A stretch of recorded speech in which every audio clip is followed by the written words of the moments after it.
Name is professor Zuhaib Hasan और आज मैं फर्स्ट ईयर फिजिक्स के चैप्टर नंबर 2 के सेकंड लेक्चर के साथ आपकी खिदमत में हाजिर हूँ। जी हम अपना लेक्चर स्टार्ट करते हैं। जी आज का हमारा टॉपिक है हेड टू टेल रूल। जैसे कि हम जानते हैं कि हम जो चैप्टर स्टार्ट किए हैं उसका नाम है वेक्टर्स एंड इक्विलिब्रियम।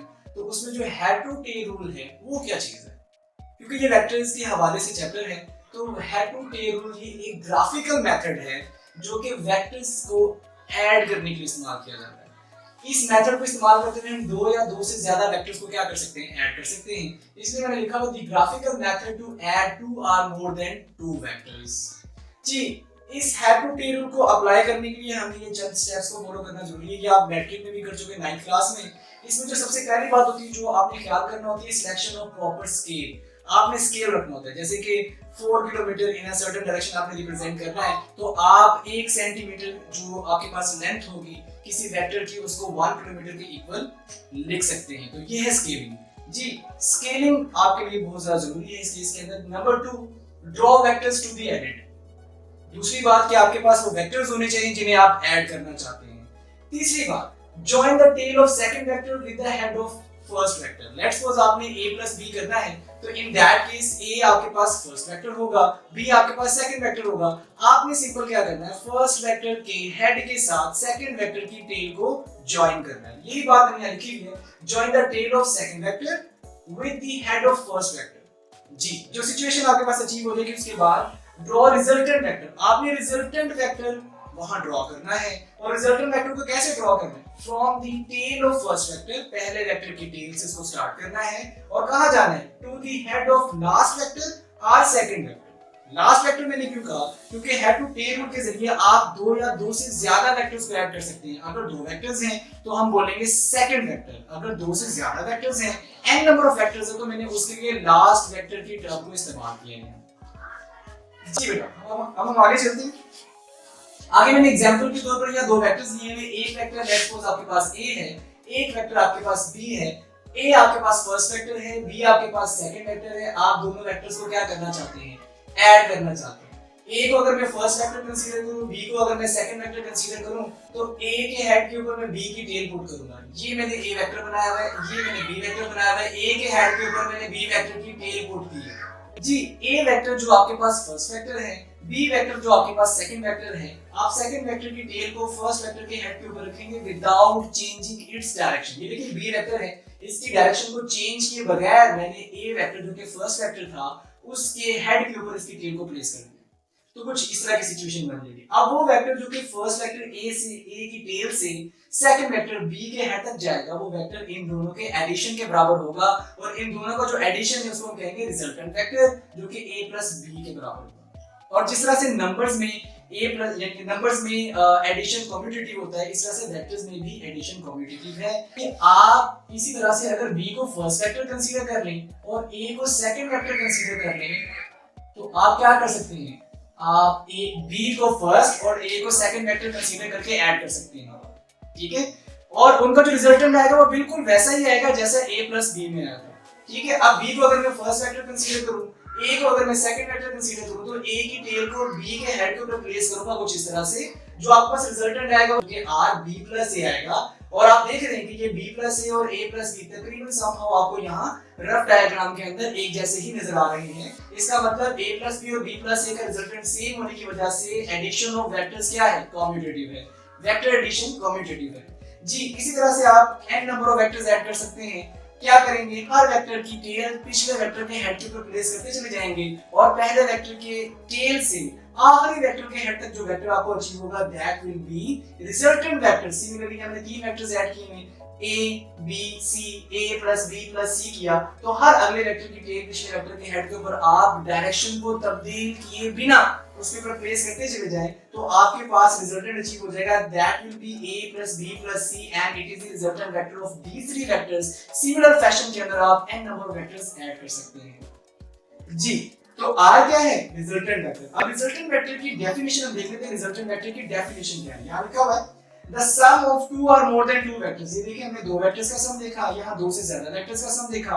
तो the sum of two or more than two vectors is represented by a single vector, यानी कि एक सिंगल वेक्टर से उसको रिप्रेजेंट किया जाता है, which has the same effect, जिसका इफेक्ट सेम होगा किसके साथ, as combined effect of all vectors to be added, यानी कि वो तमाम वेक्टर्स जिनको आप ऐड करने जा रहे हैं उनके कंबाइन इफेक्ट के साथ इसका इफेक्ट क्या होगा, सेम होगा, यानी कि उन तीनों चारों जितने भी वेक्टर्स आप ऐड करें उनका जो कंबाइन इफेक्ट होगा वो इस अकेले वेक्टर का होगा, तो उसको हम क्या नाम देंगे, रिजल्टेंट वेक्टर। जी बेटा, अब इस रिजल्टेंट वेक्टर को आप कुछ इस तरह से रिप्रेजेंट कर सकते हैं, अगर दो से ज्यादा भी अगर वेक्टर्स हैं तो उनको इसी सिमिलर फैशन में हेड टू टेल रूल का इस्तेमाल करते हुए ऐड किया जा सकता है। तो इसको हम इस तरह से लिख सकते हैं a plus b plus c plus and so on, यानी कि n नंबर ऑफ वेक्टर्स, सब वेक्टर्स को इस सेम रूल को अप्लाई करते हुए आप क्या कर सकते हैं, ग्राफिकली ऐड कर सकते हैं। जी, उसके बाद आपके पास जो नेक्स्ट आर्टिकल आ रहा है, it is vector subtraction. Now what is vector subtraction? Vector subtraction actually addition ही है, एडिशन और सबट्रैक्शन में कोई खास फर्क नहीं है। अब एडिशन और सबट्रैक्शन क्या चीज़ है, जरा देखिएगा। सबट्रैक्शन क्या है, the addition of the negative of the one vector, यानी कि अगर एक वेक्टर का नेगेटिव ले लिया जाए उसको किसी दूसरे वेक्टर में, यानी कि with the other vector by head to tail rule, अगर उसको दूसरे वेक्टर में ऐड कर दिया जाए, एक वेक्टर का नेगेटिव किसी दूसरे वेक्टर में ऐड कर दिया जाए तो वो उन दोनों वेक्टर की सबट्रैक्शन कहलाता है। कैसे? जैसे कि मेरे पास R एक रिजल्टेंट वेक्टर जिसकी मैथमेटिकल फॉर्म में यहाँ लिखी हुई है, a plus negative of the b, यानी कि a और b ऐड ही हो रहे हैं लेकिन b का जो नेगेटिव है उसको a के अंदर ऐड किया जा रहा है। लेट्स सपोज मेरे पास a एक वेक्टर था कुछ इस तरह से, b एक वेक्टर कुछ इस तरह से था, तो मैंने उस b का नेगेटिव लिया, तो b का नेगेटिव लेने से इसकी डायरेक्शन बिल्कुल ऑपोजिट हो जाएगी, मैग्नीट्यूड सेम रहेगा, डायरेक्शन ऑपोजिट हो जाएगी। इस रेड कलर के जो वेक्टर को जिसका मैंने नेगेटिव लिया था, तो ये नेगेटिव उठाकर अगर मैं a वेक्टर जो कि फर्स्ट वेक्टर था उसके हेड के ऊपर दूसरे वेक्टर जो कि नेगेटिव वेक्टर है उसकी टेल को पुट कर दूं, तो वो वेक्टर जो कि पहले की टेल से दूसरे के हेड तक आएगा वो इन दोनों का रिजल्टेंट होगा, जो कि एडिशन होगा वेक्टर a और नेगेटिव ऑफ वेक्टर b का। और अगर इस प्लस और माइनस को देखा जाए तो ये इन दोनों का डिफरेंस है, जिसको हम क्या कह रहे हैं, वेक्टर सबट्रैक्शन कह रहे हैं। अब आगे चलते हैं, multiplication of scalar with a vector. अगर किसी स्केलर क्वांटिटी को किसी वेक्टर से मल्टीप्लाई किया जाए तो क्या होगा, वो आपके पास जो क्वांटिटी है स्केलर क्वांटिटी वो 2, 3, 4 पे नंबर हो सकता है।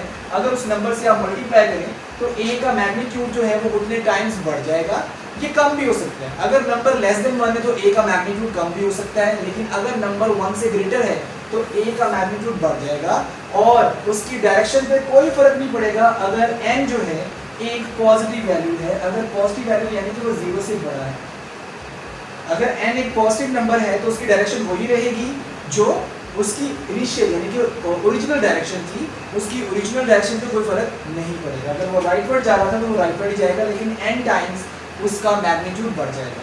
अगर n की वैल्यू लेस देन 0 है, यानी कि कोई नेगेटिव नंबर है, -2, -3, माइनस समथिंग कोई भी नंबर है, तो a का मैग्नीट्यूड तो बढ़ेगा लेकिन उसके साथ साथ उसकी डायरेक्शन भी 180 डिग्री पे शिफ्ट हो जाएगी, यानी कि बिल्कुल उलट हो जाएगी, वो ऑपोजिट डायरेक्शन में वेक्टर जाना शुरू हो जाएगा, जबकि मैग्नीट्यूड उसका अपने टाइम इंक्रीज कर चुका होगा। जी बेटा, नेक्स्ट आपके पास छोटा सा टॉपिक है यूनिट वेक्टर। यूनिट जैसे कि आपको नाम से पता चल रहा है, यूनिट का मतलब होता है वन, यूनिटी।